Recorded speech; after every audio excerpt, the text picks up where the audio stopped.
Price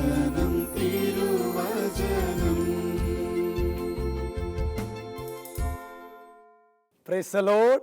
hallelujah. പ്രിയ സഹോദരങ്ങളെ, നിങ്ങളേവരെയും വചനം തിരുവചനം എന്ന ഈ ആത്മീയ ശുശ്രൂഷയിലേക്ക് യേശുക്രിസ്തുവിൻ്റെ നാമത്തിൽ സ്വാഗതം ചെയ്യുകയാണ്.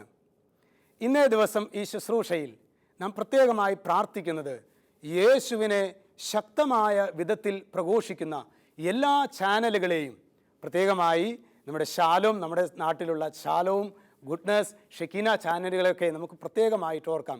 ഈ ചാനലിലൂടെ ഈശോയുടെ സ്നേഹം പകർന്നു ലഭിക്കുവാൻ വേണ്ട കൃപയ്ക്ക് വേണ്ടി നമുക്ക് പ്രാർത്ഥിക്കാം. ഒപ്പം തന്നെ ഈ ശുശ്രൂഷയിൽ നമ്മൾ പങ്കെടുക്കുമ്പോൾ ഹൃദയം തുറന്ന് പ്രാർത്ഥിക്കാനോ ആരാധിക്കാനോ പറ്റാത്ത വിധം വേദനിക്കുന്ന എല്ലാ ജീവിതങ്ങളെയും ഈ സമയം പ്രത്യേകമായി അച്ഛൻ ഓർക്കുകയാണ്. കർത്താവിൻ്റെ കൃപ നമ്മുടെ കൂടെ ഉണ്ടാകട്ടെ. നമുക്ക് പരിശുദ്ധ അമ്മയുടെ കൂട്ടായ്മയിൽ ഈ ശുശ്രൂഷയെ മുഴുവൻ സമർപ്പിച്ച് അമ്മയോട് ചേർന്ന് നമുക്ക് പ്രാർത്ഥിക്കാം. നന്മ നിറഞ്ഞ മറിയമേ സ്വസ്തി, കർത്താവ് അങ്ങയോട് കൂടെ, സ്ത്രീകളിൽ അങ്ങ് അനുഗ്രഹിക്കപ്പെട്ടവളാകുന്നു. അങ്ങയുടെ ഉദരത്തിൻ ഫലമായ ഈശോ അനുഗ്രഹിക്കപ്പെട്ടവനാകുന്നു. പരിശുദ്ധ മറിയമേ തമ്പുരാൻ്റെ അമ്മേ, പാപികളായ ഞങ്ങൾക്കു വേണ്ടി ഇപ്പോഴും ഞങ്ങളുടെ മരണസമയത്തും തമ്പുരാനോട് അപേക്ഷിച്ചു കൊള്ളണമേ. ആമേൻ. സഹോദരങ്ങളെ, 2005 ലോക യുവജന സമ്മേളനത്തിൽ പരിശുദ്ധ ബെനഡിക്റ്റ് 16 പാപ്പ തനിക്ക് ചുറ്റും കൂടിയ ആയിരക്കണക്കിന് വരുന്ന യുവതി യുവാക്കന്മാരോടായി പറഞ്ഞ ഒരു പ്രബോധനം അച്ഛൻ നിങ്ങളുമായി പങ്കുവെക്കാൻ ആഗ്രഹിക്കുകയാണ്. അവിടെ പരിശുദ്ധ പിതാവ് യുവജനങ്ങളോട് ഇങ്ങനെ പറഞ്ഞു: മക്കളെ, നിങ്ങൾ അന്വേഷിക്കുന്ന സന്തോഷത്തിന്, ആസ്വദിക്കുവാൻ നിങ്ങൾക്ക് അവകാശമുള്ള സന്തോഷത്തിന് ഒരു പേരുണ്ട്, ഒരു മുഖമുണ്ട്. അത് മറ്റാരുമല്ല, അത് നസറത്തിലെ യേശുവാണ്. പരിശുദ്ധ പിതാവിനെ വ്യക്തമായിട്ട് യുവതി യുവാക്കന്മാരുടെ ട്രെൻഡ് എല്ലാം അറിയാം. ഫേസ്ബുക്കും വാട്സാപ്പും സോഷ്യൽ മീഡിയയിലുള്ളവരുടെ എല്ലാം അറിഞ്ഞുകൊണ്ട് തന്നെ ബെനഡിക്റ്റ് പാപ്പ പറയണം: മക്കളെ, നിങ്ങൾ യഥാർത്ഥത്തിൽ അന്വേഷിക്കുന്ന സന്തോഷത്തിന്, ആസ്വദിക്കുവാൻ നിങ്ങൾക്ക് അവകാശമുള്ള സന്തോഷത്തിന് ഒരു പേരുണ്ട്, ഒരു മുഖമുണ്ട്. അത് മറ്റാരുമല്ല, അത് നസറത്തിലെ യേശുവാണ്. ഇത് പറഞ്ഞുകൊണ്ട് ബെനഡിക്റ്റ് പാപ്പ യോഹന്നാൻ്റെ സുവിശേഷം 21 അധ്യായം 4 തിരുവചനം അവർക്ക് വ്യാഖ്യാനിച്ചു കൊടുക്കുകയാണ്. യോഹന്നാൻ 21:4 വചനം ഇങ്ങനെയാണ് പറയുന്നത്: ഉഷസ്സായപ്പോൾ യേശു കടൽക്കരയിൽ വന്ന് നിന്നു, എന്നാൽ അത് യേശുവാണെന്ന് ശിഷ്യന്മാർ അറിഞ്ഞില്ല. സഹോദരങ്ങളെ, ഈ വചനം പറയുമ്പോൾ ഇതിൻ്റെ പശ്ചാത്തലം നമ്മൾ അറിഞ്ഞിരിക്കുന്നത് നല്ലതാണ്. യോഹന്നാൻ്റെ സുവിശേഷത്തിൽ, വിശുദ്ധ യോഹന്നാൻ്റെ സുവിശേഷം 21 അധ്യായം ആകുമ്പോഴേക്കും യേശു ക്രിസ്തു ക്രൂശിക്കപ്പെട്ട് കഴിഞ്ഞു. അതാണ് ലൂക്കായുടെ സുവിശേഷത്തിൽ 24 അധ്യായത്തിൽ. അങ്ങനെ ഈശോയുടെ മരണം ശിഷ്യന്മാരെ ശരിക്കും നിരാശരാക്കി. അവരെ 2 പേര് ജെറൂസലേമിൽ നിന്ന് എമ്മാവൂസിലേക്ക് അവർ ഭഗ്നാശരായി. അവരെ വളരെ വേദനയോടുകൂടി അവർ പോയി എന്നല്ലേ വചനം പറയുന്നത്. ഇവിടെ കാണുന്നത് 21 അധ്യായത്തിലെ പത്രോസ്ലീഹയുടെ നേതൃത്വത്തിലുള്ള ടീം അവർ പണ്ടത്തെ പണി, അതായത് അവരുടെ മീൻപിടുത്തം എന്ന തൊഴിലിലേക്ക് ഇറങ്ങുന്നതാണ് പശ്ചാത്തലം. അങ്ങനെ ശരിക്കും ഹൃദയത്തിൽ വലിയ വേദനയും പ്രയാസപ്പെട്ടും കഴിയുന്ന ആ അവസ്ഥയിലേക്കാണ് സഹോദരങ്ങളെ, അതിലൂടെയാണ് യേശു കടന്നു പോകുന്നത്. Praise the lord. Hallelujah, hallelujah.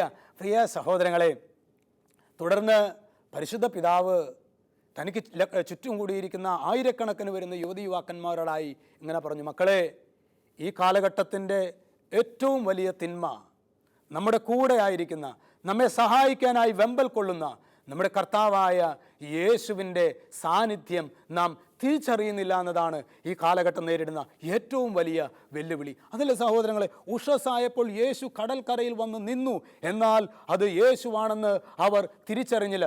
ഈശോയുടെ കൂടെ ഊണിലും ഉറക്കത്തിലും ഏതാണ്ട് 3 വർഷക്കാലം, അത്ഭുത പ്രവർത്തനങ്ങളിലൊക്കെ 3 വർഷക്കാലം ഒപ്പം നിന്നവരാണ് സഹോദരങ്ങളെ. എന്നാൽ യേശുവിനെ തിരിച്ചറിയാൻ പറ്റാത്ത വിധം പ്രിയ സഹോദരങ്ങളെ കണ്ണുകൾ അടയ്ക്കപ്പെട്ടു. പരിശുദ്ധ പിതാവ് പറയുകയാണ്, ഈ കാലഘട്ടത്തിലെ ഏറ്റവും വലിയ തിന്മ എന്നത് നമ്മെ സഹായിക്കാനായി വെമ്പൽ കൊള്ളുന്ന നമ്മുടെ കർത്താവായ ഈശോയുടെ സാന്നിധ്യം നാം തിരിച്ചറിയുന്നില്ല എന്നതാണ് ഈ കാലഘട്ടം നേരിടുന്ന ഏറ്റവും വലിയ വെല്ലുവിളി. Price the lord. ഹല്ലേലൂയ. ഞാനിങ്ങനെ ചിന്തിച്ചു സഹോദരങ്ങളെ, എന്തുകൊണ്ടാണ് ഈശോയുടെ സാന്നിധ്യം നമ്മെ സഹായിക്കാനായി, നമ്മുടെ കൂടെ ആയിരിക്കാനായി വെമ്പൽ കൊള്ളുന്ന ഈശോയുടെ സാന്നിധ്യം എന്തുകൊണ്ട് നമുക്ക് തിരിച്ചറിയാൻ പറ്റുന്നില്ല? അവിടെയാണ് സഹോദരങ്ങളെ ശരിക്കും പാപത്തിൻ്റെ റോൾ അവിടെയാണ്. യെശയ്യാ പ്രവചനം 59 അധ്യായം 1 തിരുവചനം, രക്ഷിക്കാൻ കഴിയാത്ത വിധം കർത്താവിൻ്റെ കരം കുറുകിപ്പോയിട്ടില്ല, കേൾക്കാനാവാത്ത വിധം അവിടുത്തെ കാതുകൾക്ക് മാന്ദ്യം സംഭവിച്ചിട്ടില്ല. പിന്നെ എന്താ പ്രശ്നം സഹോദരങ്ങൾ? കർത്താവിന് നമ്മുടെ ജീവിതത്തിൽ അങ്ങോട്ട് ഇടപെട്ടാൽ മതിയില്ലേ? തുടർന്നാണ് പ്രശ്നം പറയുന്നത്, നിന്റെ അകൃത്യങ്ങൾ നിന്നെയും ദൈവത്തെയും തമ്മിൽ അകറ്റിയിരിക്കുന്നു, നിന്റെ പാപങ്ങൾ അവിടുത്തെ മുഖം നിന്നിൽ നിന്ന് മറച്ചിരിക്കുന്നു. അതായത് സഹോദരങ്ങളെ, പാപത്തിൽ വീണ ഒരു വ്യക്തിയുടെ ജീവിതത്തിൽ ഈശോയുടെ പ്രവർത്തന സ്വാതന്ത്ര്യം നിഷേധിക്കപ്പെടലാണ്. ഞാൻ പാപത്തിലായിരിക്കുക എന്ന് പറഞ്ഞാൽ ഈശോയ്ക്ക് പിന്നെ എൻ്റെ ജീവിതത്തിൽ പ്രവർത്തിക്കാൻ പറ്റാത്തൊരവസ്ഥ അവിടെ സംജാതമാവുകയാണ്. ഇതറിഞ്ഞ പിതാവായ ദൈവം, പ്രിയ സഹോദരങ്ങളെ, ഈ ഒരവസ്ഥയിൽ നിന്ന് ജനത്തിന് വിടുതൽ നൽകാനായിട്ട് ഈശോയെ നമുക്ക് വിട്ടുതരികയാണ്. അങ്ങനെ കാൽവരി ബലിയുടെ അനന്തയോഗ്യതയാൽ തിരഞ്ഞെടുക്കപ്പെട്ട ഇസ്രായേലിൻ്റെ വിടുതലിനായി നമ്മുടെ കർത്താവ് ഈശോ മിശിഹ ഒരു കൂദാശ തിരുസഭയിൽ സ്ഥാപിച്ചു. തിരഞ്ഞെടുക്കപ്പെട്ട ഇസ്രായേലിൻ്റെ വിടുതലിനായി നമ്മുടെ കർത്താവ് ഈശോ മിശിഹ കാൽവരി ബലിയുടെ അനന്തയോഗ്യതയാൽ ഒരു കൂദാശ വിശുദ്ധ സഭയിൽ സ്ഥാപിച്ചു. അതാണ് വിശുദ്ധ കുംഭസാരം. Praise the lord, hallelujah. സഹോദരങ്ങളെ, എത്ര തകർന്ന മനുഷ്യനായിക്കൊള്ളട്ടെ, എത്ര ഹൃദയം തകർന്ന മനുഷ്യനായിക്കൊള്ളട്ടെ, യേശുവിലേക്ക് നോക്കി ഈ അനുതാപ കൂദാശ, ഈ അനുരഞ്ജന കൂദാശ ആത്മാർത്ഥതയോടെ അനുതാപത്തോടെ ഏറ്റുപറയാണെങ്കിൽ അവിടെ വിടുതലുണ്ട് എന്ന് പ്രിയ സഹോദരങ്ങളെ ദൈവവചനം നമുക്ക് ഉറപ്പ് നൽകുന്നു. ഇത് പറയുമ്പോൾ അച്ഛൻ്റെ ഞാൻ കഴിഞ്ഞ നാളുകളിൽ വായിച്ച നമ്മളുടെ ഒരു വലിയ വിശുദ്ധൻ, അതായത് വിശുദ്ധ കുംഭസാരത്തിൽ ആകൃഷ്ടനായി കത്തോലിക്ക സഭയിലേക്ക് പുനരയിക്കപ്പെട്ട ഒരു വ്യക്തിയെ അച്ഛന് നിങ്ങളുമായി പരിചയപ്പെടുത്താൻ ആഗ്രഹമുണ്ട്. അദ്ദേഹത്തിൻ്റെ പേരാണ് കർദിനാൾ ഹെൻറി ന്യൂമാൻ. അദ്ദേഹം ഇംഗ്ലണ്ടിലെ ആംഗ്ലിക്കൻ സഭയിലെ ഒരു വൈദികനാണ്.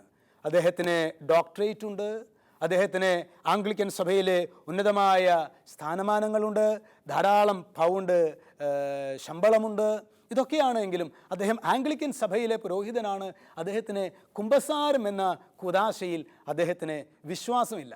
അങ്ങനെ ഇരിക്കെ ഒരു ദിവസം ഒരു കത്തോലിക്ക ദേവാലയത്തിലേക്ക് ഒരു ആവശ്യത്തിനായി അദ്ദേഹം കടന്നു വന്നു. അങ്ങനെ ദേവാലയത്തിൻ്റെ ഓഫീസിലേക്ക് പോകുന്നതിന് മുൻപായി ഒരു വിസീത്ത നടത്താനായി അദ്ദേഹം കത്തോലിക്ക ദേവാലയത്തിലേക്ക് പ്രവേശിച്ചു.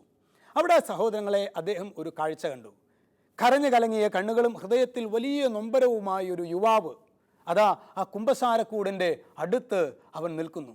അച്ഛൻ ഒരു മിനിറ്റ് പ്രാർത്ഥിച്ച് അച്ഛൻ ഓഫീസിലേക്ക് പോയി. ഓഫീസ് സംബന്ധമായ കാര്യങ്ങൾ അവിടെ നിർവഹിച്ചതിന് ശേഷം അദ്ദേഹം നന്ദി പറയാനായി വീണ്ടും ദേവാലയത്തിലേക്ക് കയറി. അവിടെ സഹോദരങ്ങളെ ഹെൻറി ന്യൂമാൻ എന്ന ആംഗ്ലിക്കൻ വൈദികൻ അവിടെ ഒരു അത്ഭുതം കണ്ടു.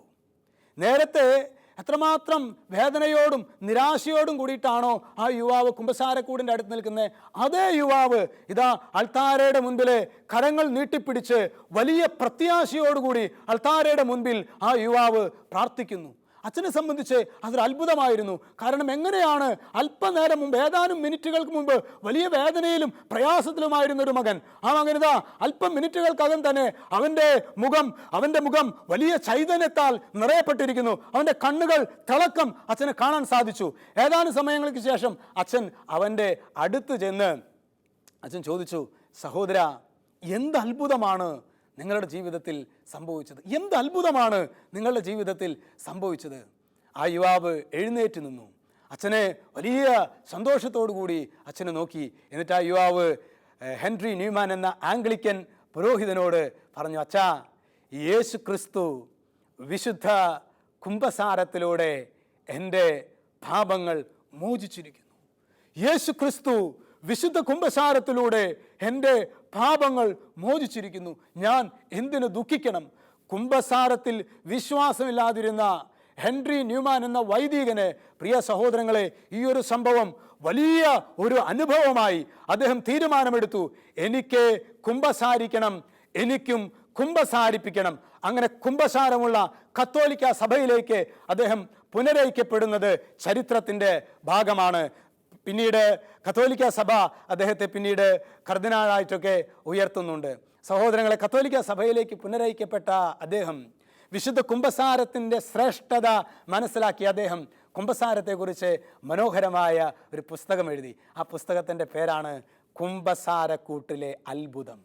കുമ്പസാരക്കൂട്ടിലെ അത്ഭുതം. സഹോദരങ്ങൾ, എന്ത് അത്ഭുതമാണ് കുമ്പസാരക്കൂട്ടിൽ നടക്കുന്നത്. പാപിയായ ഒരു മനുഷ്യൻ തൻ്റെ വേദനകളും തൻ്റെ പ്രയാസങ്ങളും തൻ്റെ പാപകരമായ അടിമത്തങ്ങളും ഏറ്റുപറയുമ്പോൾ യേശു ക്രിസ്തുവിൻ്റെ പ്രതിപുരുഷനായ പുരോഹിതൻ പിതാവിൻ്റെയും പുത്രൻ്റെയും പരിശുദ്ധാത്മാവിൻ്റെയും നാമത്തിൽ നിന്റെ പാപങ്ങൾ മായ്ച്ചു കളയുന്നെന്ന് പറയുന്ന മാത്രയിൽ തന്നെ അവൻ വിശുദ്ധീകരിക്കപ്പെടുന്നു. മറ്റൊരു തരത്തിൽ പറഞ്ഞാൽ ഒരു പാപിയെ വിശുദ്ധീകരിക്കുന്ന കാരുണ്യത്തിൻ്റെ കൂടാരമാണ് വിശുദ്ധ കുമ്പസാരക്കൂട്. Praise the Lord.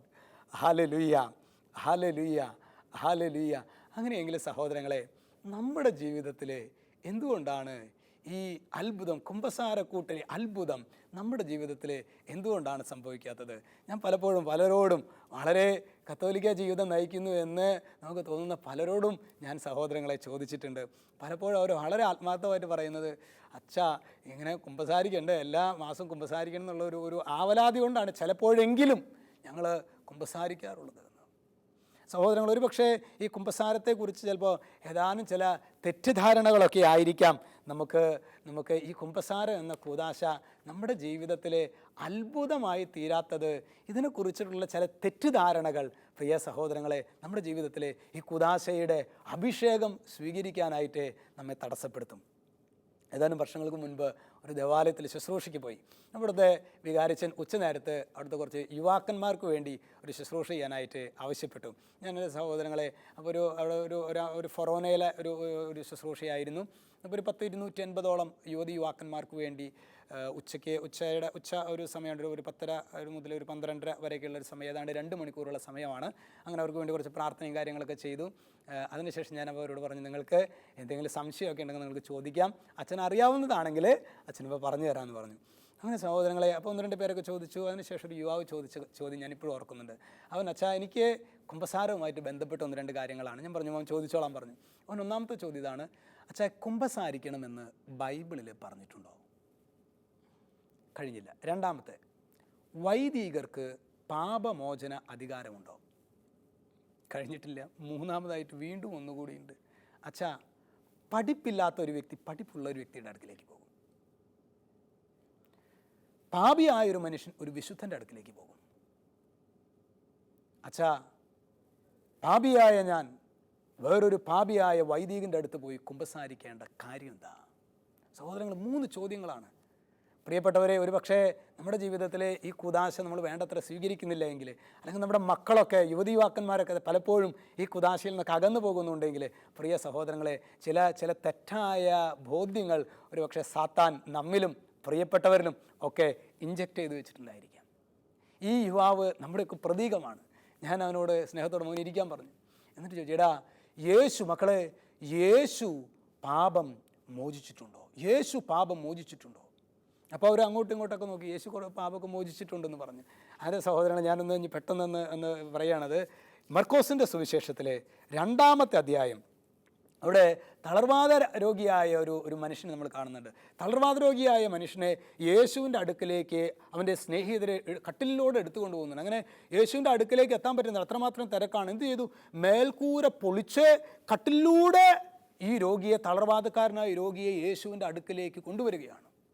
സഹോദരങ്ങളെ, അങ്ങനെ രോഗസൗഖ്യത്തിനായി വന്ന ഈ രോഗിയോട് യേശു പറയേണ്ടിയിരുന്നത്, മകനെ നിൻ്റെ പാപങ്ങൾ ക്ഷമിക്കപ്പെട്ടിരുന്നു എന്നല്ല, മകനെ നിൻ്റെ രോഗങ്ങൾ കാരണം രോഗസൗഖ്യത്തിന് വേണ്ടിയിട്ടാണ് ആ യുവാവിനെ കട്ടിലൂടെ മേൽക്കൂര പൊളിച്ച് താഴേക്ക് ഇറക്കിയത്. എന്നാൽ സഹോദരങ്ങളെ, നിൻ്റെ രോഗം സുഖപ്പെടട്ടെ എന്ന് പറയുന്നതിന് പകരം നമ്മുടെ യേശു സഹോദരങ്ങളെ അവിടെ എന്താ പറയുന്നത്?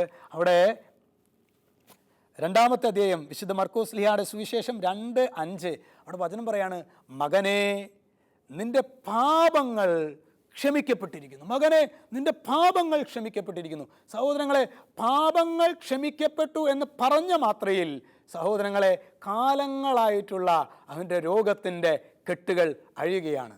നമ്മുടെ ജീവിതത്തിലെ ചില തകർച്ചകൾ, ചില അനർത്ഥങ്ങൾ, ചില രോഗപീഠകൾ വേറെ ഒന്നും ചെയ്യേണ്ട സഹോദരങ്ങളെ, ആത്മാർത്ഥമായി അനുതാപ കണ്ണുനീരോടെ ഒരു പാപസങ്കീർത്തനം നടക്കുകയാണെങ്കിൽ അനേകം കെട്ടുകൾ അഴിയുന്ന ഒരു ശുശ്രൂഷയാണ് ഈ വിശുദ്ധ കുമ്പസാരത്തിൻ്റെ ശുശ്രൂഷ. Price the lord. ഹല്ലേലൂയ. ഇത് പറയുമ്പോൾ ഞാൻ ഓർക്കുന്നൊരു സംഭവമുണ്ട് സഹോദരങ്ങൾ. അച്ഛൻ വർഷങ്ങൾക്ക് മുൻപ് തൃശ്ശൂർ അതിരൂപതയുടെ ധ്യാനകേന്ദ്രമായ ആബാ ധ്യാനകേന്ദ്രത്തിൽ ശുശ്രൂഷ ചെയ്യുന്ന സമയം, അന്ന് അവിടെ അച്ഛനെ കാണാനായിട്ടൊരു ഫാമിലി വന്നിരിക്കുകയാണ്. കുടുംബനാഥ, അതുപോലെ തന്നെ ഒരു 3 മക്കളാണ്. അപ്പോൾ അവരുടെ ജീവിതത്തിലെ പ്രയാസം എന്താണെങ്കിൽ അടിക്കടി രോഗപീഠകളാണ്. അടിക്കടി, അതായത് അപ്പന് രോഗം വന്ന് മാറുമ്പോഴേക്കും അമ്മയ്ക്ക് വരുമ്പോഴേക്കും മൂത്ത കൊച്ചിന് വരുമ്പോഴേക്കും രണ്ടാമത്തേനെ മാറുമ്പോഴേക്കും മൂന്നാമത്തെ മാറുമ്പോഴേക്കും ഭാര്യയ്ക്ക് വന്ന്, ഇങ്ങനെ സഹോദരങ്ങൾ, അപ്പൻ, അമ്മ, ഭാര്യ, അങ്ങനെ 3 മക്കൾ, ഇങ്ങനെ ഒരു വിഷ്യ സർക്കിൾ പോലെയാണ്. ഇതിങ്ങനെ റൗണ്ട് ചെയ്തുകൊണ്ടിരിക്കുകയാണ്. അവൻ പറയുകയാണ്, എനിക്ക് കിട്ടുന്ന എൻ്റെ വരുമാനത്തിൻ്റെ ഭൂരിഭാഗവും അച്ഛാ ചികിത്സാ ചെലവുമായിട്ട് ബന്ധപ്പെട്ടാണ്. എനിക്ക് വേണ്ടി ഒന്ന് പ്രാർത്ഥിക്കണം അച്ഛാ, അതുപോലെ തകർന്ന അവസ്ഥയിലാണ് ഞാൻ, എനിക്ക് വേണ്ടി ഒന്ന് പ്രാർത്ഥിക്കണം. ഞാൻ ആ കുട്ടികളെയും അതുപോലെ ബാക്കി ആ ജീവിത പങ്കാളിയൊക്കെ കണ്ടതിന് ശേഷം ഞാൻ ഈ യുവാവായ 39 വയസ്സുണ്ട് അവന്. അപ്പോൾ അദ്ദേഹത്തോട് ഞാൻ പറഞ്ഞു, അന്ന് നമുക്ക് സംസാരിക്കാമെന്ന് പറഞ്ഞ് ഞാനിരുന്നു. അങ്ങനെ ഞാൻ സാധാരണ രീതിയിൽ സഹോദരങ്ങൾ ആത്മീയ ജീവിതാവസ്ഥ എങ്ങനെയാണെന്ന് ചോദിക്കാറുണ്ട് നമ്മൾ സംസാരിക്കുമ്പോൾ. അപ്പോൾ സഹോദര കുർബാനയ്ക്ക് പോകാറുണ്ടോ, കുമ്പസാരിക്കാറുണ്ടോ, അങ്ങനെയൊക്കെ ചോദിക്കാറുണ്ട്. അദ്ദേഹം പറഞ്ഞു, അച്ഛാ എല്ലാ ദിവസവും ഞാൻ ബലിയർപ്പണം, ഒറ്റ ദിവസം പോലും ഞാൻ മാത്രമല്ല എൻ്റെ എല്ലാ 3 മക്കളടക്കം, ജീവിത പങ്കാളി മക്കളടക്കം എല്ലാ ദിവസവും പരിശുദ്ധ കുർബാനയിൽ പങ്കെടുത്ത് പ്രാർത്ഥിക്കാറുണ്ട്. ഞാനപ്പോൾ വീണ്ടും അവരോട് ചോദിച്ചാൽ എങ്ങനെ കുമ്പസാരം കാര്യങ്ങളൊക്കെ എങ്ങനെയാണ്, മാസത്തിലൊരിക്കൽ എന്തായാലും ആദ്യ വെള്ളി അല്ലെങ്കിൽ ആദ്യ വ്യാഴാഴ്ചയൊക്കെ ആയിട്ട് എന്തായാലും കുമ്പസാരിക്കുക വെച്ചാൽ. എൻ്റെ 2 മക്കളും ജീവിത പങ്കാളി ഞങ്ങൾ കുമ്പസാരിക്കും. താഴെയുള്ള കൊച്ചിൻ്റെ ആദ്യ കുർബാന സ്വീകരണം കഴിഞ്ഞിട്ടില്ല.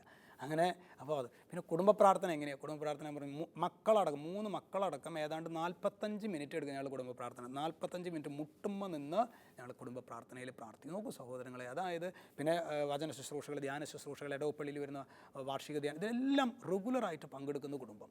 എന്നാൽ ഒരു പ്രത്യേക രീതിയിലുള്ള ഒരു പീഡ എന്ന് നമുക്ക് പറയാം. ഇത് മാറുന്നില്ല. അങ്ങനെ ഇരിക്കുന്ന സമയത്ത് സഹോദരങ്ങളെ, ഞാനപ്പോൾ കർത്താവ്, ഈ വ്യക്തി എന്താണ് ഈ വ്യക്തിയുടെ ജീവിതത്തിലെ പ്രശ്നം എന്ന് അറിയണ്ടേ. അങ്ങനെ ഞാൻ കർത്താവ് നീ തന്നെ സഹായിക്കണം എന്ന് പറഞ്ഞ് ഇങ്ങനെ പ്രാർത്ഥിച്ചുകൊണ്ടിരിക്കുകയാണ്. അപ്പോൾ അദ്ദേഹം ചെയറിലിരുന്നു, ഞാൻ അദ്ദേഹത്തിൻ്റെ ശിരസിൽ കരങ്ങൾ വെച്ച് പ്രാർത്ഥിക്കുകയാണ്. അപ്പോൾ കരങ്ങൾ വെച്ച് പ്രാർത്ഥിച്ചപ്പോൾ സഹോദരങ്ങളെ, എൻ്റെ മനസ്സിൽ വരുന്നത് കള്ളക്കുമ്പസാരം എന്നാണ്. അപ്പോൾ എനിക്കാണെങ്കിൽ ഇതെങ്ങനെ ഞാൻ ഡയറക്റ്റ് ചോദിക്കുക, കാരണം എന്താണെങ്കിൽ വളരെ നല്ല ആത്മീയ ജീവിതം നയിക്കുന്ന ഒരു കുടുംബം. മാത്രമല്ല ഞങ്ങളുടെ അതിരൂപതയിൽ പ്രിയപ്പെട്ട വൈദികരുടെയൊക്കെ ഒരു ബന്ധു കൂടിയാണ്. അപ്പോൾ ഞാനപ്പോൾ കള്ളക്കുമ്പസാരം എന്നാണ് എൻ്റെ മനസ്സിൽ വന്നതെങ്കിലും ഞാൻ അദ്ദേഹത്തോട് അത് ചോദിക്കുന്നില്ല. ഞാൻ അദ്ദേഹത്തോട് പറയുമായിരുന്നേ, സഹോദര കുമ്പസാരമൊക്കെ ശരിക്കും ചെയ്യാറുണ്ടല്ലോ. അത് വീണ്ടും പറഞ്ഞു, വെച്ചാൽ ചില അവസരങ്ങളിൽ ചില മാസങ്ങളിൽ ചിലപ്പോൾ ഞാൻ 2-3 തവണ ഞാൻ കുമ്പസാരിക്കാറുണ്ട്. എൻ്റെ സഹോദരങ്ങൾ ഇത്രയും പറഞ്ഞിട്ട് എനിക്ക് പിന്നെ പ്രൊസീഡ് ചെയ്യാൻ പറ്റുന്നില്ല, ഒന്നും വിടാൻ പറ്റുന്നില്ല. എൻ്റെ ഉള്ളിലാണെങ്കിൽ ഈ കള്ളക്കുമ്പസാരം എന്നുള്ളത് ഒരു എഴുതി വെച്ചതുപോലെ ഇങ്ങനെ വരികയാണ്. ഞാൻ സഹോദരങ്ങളെ 2 കൽപ്പിച്ച്, എനിക്കൊരു വാക്ക് പോലും പിന്നെ സംസാരിക്കാൻ പറ്റുന്നില്ല. 2 കൽപ്പിച്ച് ഞാൻ അദ്ദേഹത്തോട് ചോദിച്ചു, സഹോദരൻ കള്ളക്കുമ്പസാരമല്ലേ നടത്തുന്നത്? ഞാൻ എൻ്റെ സഹോദരങ്ങളെ ഇത് പറഞ്ഞ് മാത്രമല്ല, മനുഷ്യ അവിടെ ഇരുന്ന് കരയാൻ തുടങ്ങി. എന്താ സംഭവം എന്ന് പറയൂ സഹോദരങ്ങളെ, വർഷങ്ങൾക്ക് മുൻപ് അദ്ദേഹം തൻ്റെ ഒരു ബന്ധുവായിട്ടുള്ള ഒരു സഹോദരിയുടെ അടുക്കലേക്ക് പോയതാണ്. ഒരിക്കലും സഹോദരങ്ങളെ ഒരു പാപം ചെയ്യണമെന്ന് അല്ലെങ്കിൽ ഒരു ദുശ്ചിന്തയോട് കൂടിയിട്ടല്ല അവിടെ പോയത്. പക്ഷേ ഒരു പ്രത്യേക സാഹചര്യത്തിൽ ആ സ്ത്രീയുമായിട്ട് പാപം ചെയ്യാനായിട്ടിടയായി. അത് ചെയ്ത വഴിക്ക് ഉള്ളിൻ്റെ ഉള്ളിൽ ഭയങ്കരമായ അസ്വസ്ഥതകൾ ഈ മനുഷ്യന് വന്നു. അന്ന് തന്നെ അവൻ ഈവനിങ്ങിൽ ഒരു ദേവാലയത്തിൽ പോയിട്ട് കുമ്പസാരിക്കാനായിട്ട് പോയി. അങ്ങനെ സഹോദരങ്ങളെ, അങ്ങനെ ദേവാലയത്തിൽ കയറി കുമ്പസാരക്കൂടൻ്റെ അടുത്തെത്തി. അപ്പോൾ അച്ഛൻ കുമ്പസാരിപ്പിക്കുന്നുണ്ട്. കുമ്പസാരക്കൂടൻ്റെ അവിടെ കുമ്പസാരിക്കാനായിട്ട് മുട്ടുകുത്തിയപ്പോൾ ഈ മനുഷ്യൻ പറയുകയാണ്, എൻ്റെ അച്ഛാ, എനിക്ക് എന്തെന്നറിയില്ല, ഒരു പ്രത്യേക രീതിയിലുള്ള ഭയം എന്നെ ആവരണം ചെയ്തു.